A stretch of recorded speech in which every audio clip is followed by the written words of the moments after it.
Shrouded in darkness. The world was darkness, an all-encompassing void that threatened to swallow me whole.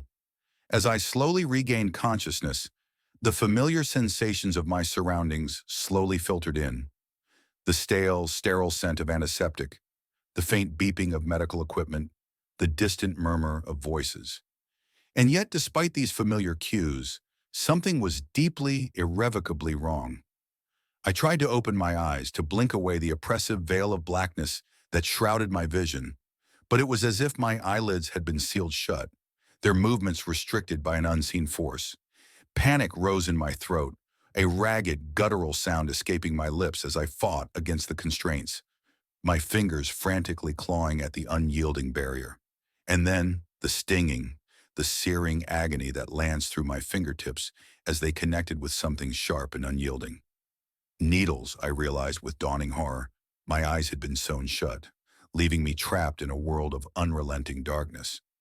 A scream tore from my throat, a primal, anguished sound that echoed through the sterile confines of the room. I thrashed and struggled, heedless of the pain that lanced through my mutilated eyes, driven only by the overwhelming need to escape this living nightmare. But my efforts were futile, my movements restricted by the restraints that bound me to the bed, the weight of my own despair crushing the last vestiges of my strength. As the panic gave way to a bone-deep exhaustion, I found myself slipping back into the abyss, the voices around me fading into the distance.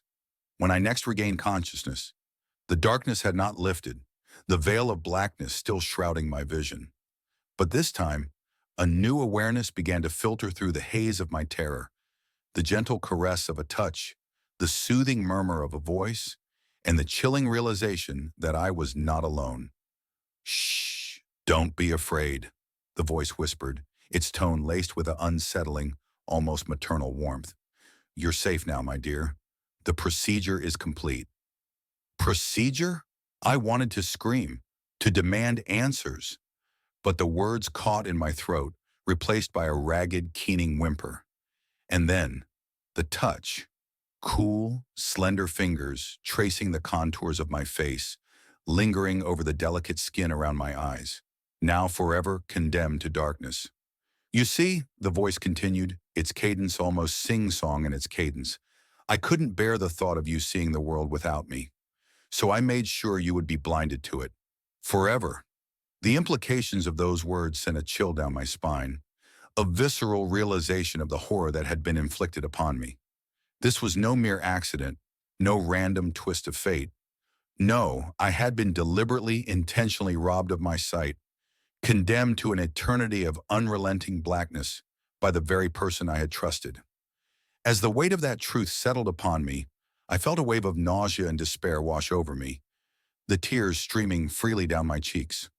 For in that moment, I knew with an absolute certainty that there would be no escape, no way to reclaim the vision that had been so cruelly taken from me. I was trapped, forever shrouded in a darkness of my captor's own making, forced to confront the haunting realization that the cost of their twisted affection had been the very essence of my being.